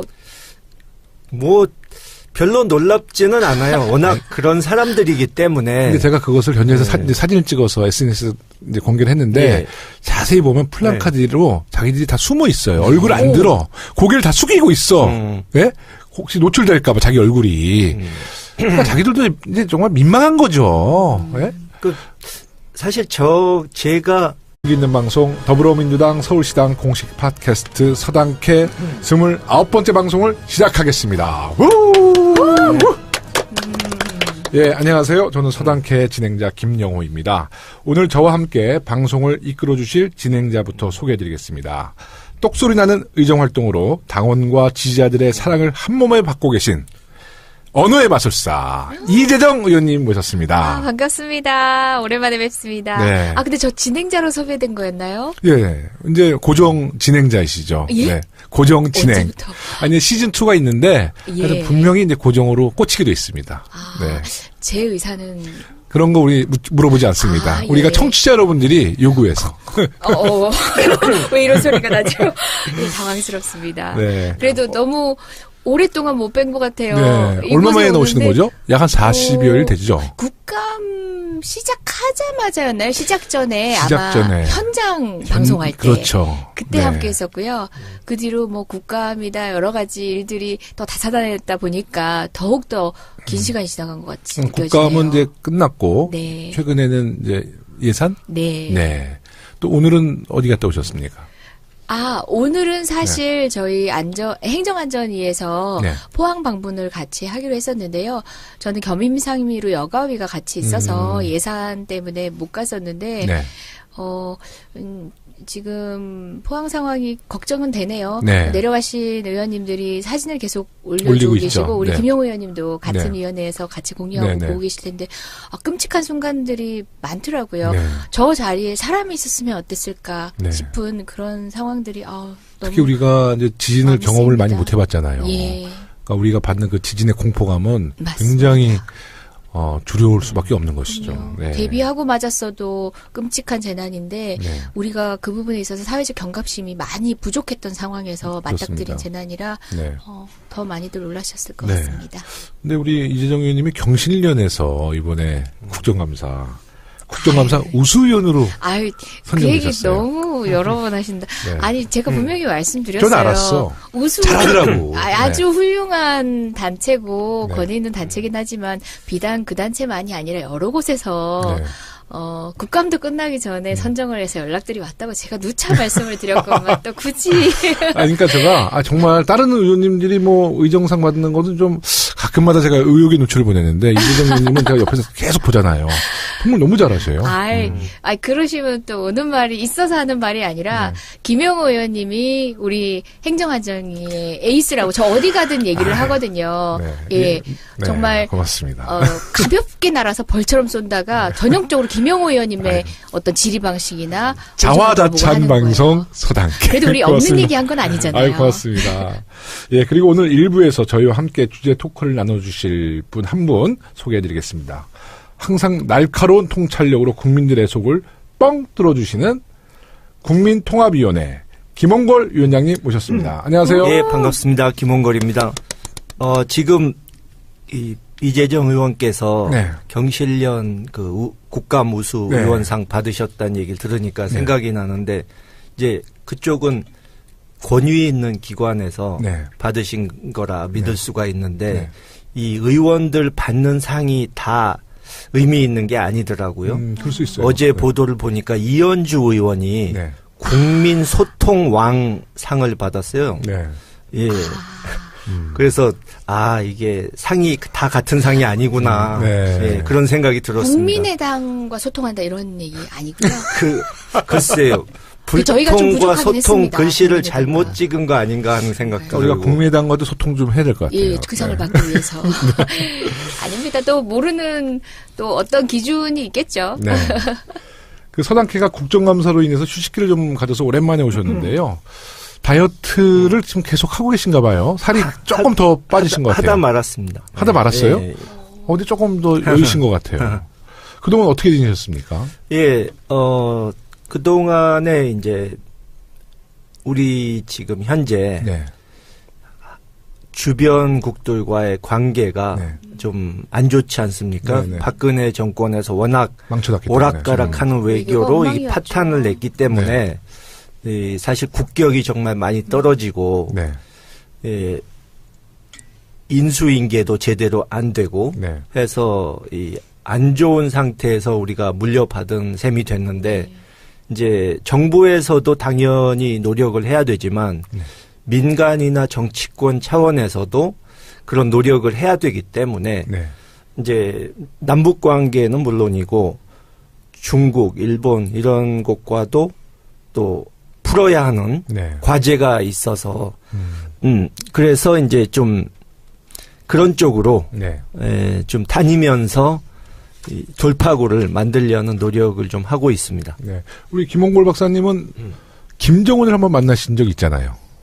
예, 네. 6년 전에 네. 그 김정일 위원장 조문 때 네. 가서 만났었죠, 잠깐. 네. 그때 저한테 한번 개인적으로 만나서 네. 그 김정은을 만났을 때 악수를 했는데 네. 손이 굉장히 부드럽더라. 애기 손 뭐 같더라. 그렇게 얘기하셨는데. 전체적으로 피부가 네. 정말 뽀예요? 백옥 같은 네. 예. 이제 좀 살은 좀 이 비만 네. 체형이지만 네. 굉장히 그 빛나는 그런 네.